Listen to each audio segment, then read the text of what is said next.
आज बहुत दिनों बाद हिमाचल से जा रही हूँ दिल्ली। बिल्कुल मन नहीं कर रहा था। बहुत ज़्यादा बुरा लग रहा है घर से निकलते हुए, क्योंकि इतने दिन मम्मी के साथ स्पेंड करे हैं। पता है, मुझे बहुत टाइम बाद ऐसा मौका मिला था कि मैं ज़्यादा दिन अपने घर पे आ सकूँ, अपनी मम्मा के पास। क्योंकि जब भी छुट्टियाँ होती है, जब भी ऑफ होता है, हम ज़्यादातर मेरे ससुराल जाते हैं। तो मैं अपनी मम्मा के साथ 2025 में 2 दिन के लिए मैं अपनी मम्मा के पास गई थी। बाकी जितनी भी बार हम गए, हम अपने ससुराल ही गए। मैं बहुत मिस कर रही थी, और इसीलिए जब इस बार मैं गई तो मैंने सोचा मैं खूब दिन अपने मम्मा के पास काम करवाऊंगी, मम्मा के साथ टाइम स्पेंड करूंगी, पापा के साथ टाइम स्पेंड करूंगी। जा रही थी तो मेरा मन थोड़ा सा ऐसे भारी हो रहा था।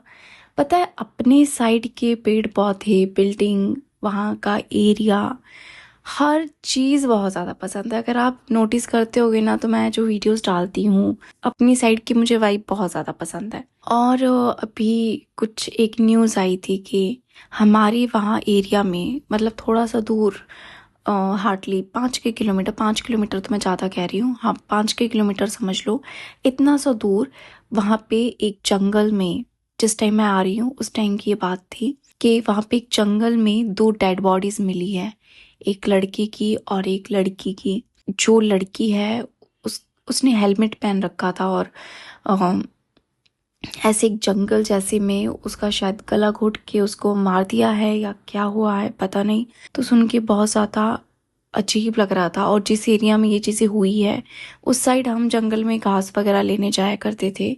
अभी नहीं, कुछ साल पहले जब हम स्कूल में हुआ करते थे। ये बात कुछ दिन पहले की है, बट मुझे अभी पता चली है, तो मुझे सुन के बहुत ज़्यादा अजीब लग रहा था। लाइफ में बहुत कुछ होता है, लाइफ कभी इजी नहीं रहती, लाइफ में उतार चढ़ाव चलते रहते हैं। कभी कभी हमें इतनी मुसीबतों का सामना करना पड़ता है, हम अपनी लाइफ में इतने परेशान होते हैं कि हमें जीने से ज़्यादा इजी मरना लगता है। पर मैं एक ही बात कहूँगी, अपने लिए जियो। आपको एक लाइफ मिली है, आप अगर खुद को खत्म कर दोगे तो आपको क्या लगता है लोग कितने की दिन आपको याद रखेंगे? किसी को फर्क नहीं पड़ेगा अगर आप अपना जीना छोड़ दोगे। इसलिए अपनी जिंदगी को जियो। मैं समझती हूँ कि मरना कोई नहीं चाहता, हर इंसान जीना चाहता है, पर जब वो बार बार कोशिश करने के बाद भी प्रॉब्लम से नहीं जीत पाता, तब वो शायद कुछ ऐसा करता होगा जब कोई रास्ता समझ नहीं आता होगा। हिम्मत रखिए, भगवान की तरफ ध्यान लगाइए। 24 घंटे में से कम 1 घंटा भगवान के लिए दीजिए। पूजा पाठ कीजिए, भगवान के दर्शन कीजिए, मंदिर जाइए, दान पुण्य कीजिए, खुद की कमियों पे काम कीजिए। सब सही होता है लाइफ। इसलिए हमेशा हिम्मत रखनी है। बुरे लोग ऐसे होते हैं जो आपको जीने नहीं देते। ऐसे लोगों को इग्नोर करके अपनी लाइफ में आगे बढ़िए। कोई आपके लिए कुछ भी बोले, कोई फर्क नहीं पड़ता। आपको पता है कि आप कैसे हो, वो भगवान जानता है कि आप कैसे हो। लोगों की बातों में ज्यादा नहीं आइए। सच बात यही है, जीना बहुत ज्यादा जरूरी है। और आज के टाइम में लोग ऐसे हैं कि कोई खुशी नहीं आपकी खुशी को देख के। और मैं बेस्ट हीलिंग सोल्यूशन बताती हूँ आपको, जो मैंने अपनी लाइफ में हमेशा ही फॉलो किया है। पूजा पाठ कीजिए, भक्ति कीजिए, नाम जप कीजिए। मन नहीं करेगा, मन भटकाएगा, फिर भी कीजिए। जो जब आप डेली पूजा पाठ करते हो ना, डेली चैंटिंग करते हो ना, नाम जप करते हो ना, उससे क्या होता है, जो आपके दूषित विचार है, जो आपके अंदर नेगेटिविटी है, वो खत्म होती है। भक्ति करने का एक बहुत अच्छा फायदा बताती हूँ आपको। अगर आप भक्ति करते हो ना, तो जो बड़े बड़े दुख भी है ना, वो भी आपको छोटे लगेंगे। और जो छोटे छोटे दुख भी है, अगर आप भक्ति नहीं करोगे तो वो बहुत बड़े बड़े लगेंगे।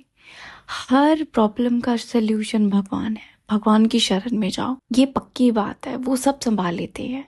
और ऐसे लोगों के कांटेक्ट में मत रहो, चाहे वो कितने ही सगे हैं, जो आपको दुख देते हो। भगवान को समर्पित करो। और अगर कुछ समझ नहीं आता है, माता भगवती की आराधना करो, भगवान की शरण में जाओ। पर मरना किसी चीज का सल्यूशन नहीं है। जितना हो सकता है हर मोमेंट को जियो और खुश रहो।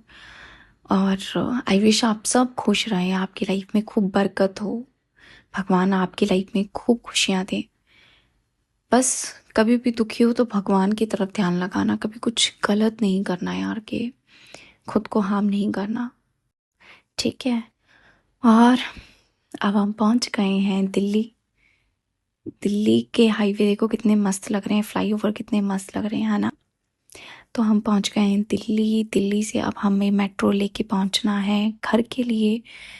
तो अब हम पहुंच गए हैं ओखला और अब मैं निकल रही हूँ घर की तरफ। फ़ोन में बैटरी नहीं है, हस्बैंड आगे चले हुए हैं। मिलते हैं अगले ब्लॉग में, तब तक के लिए टेक केयर, बाय।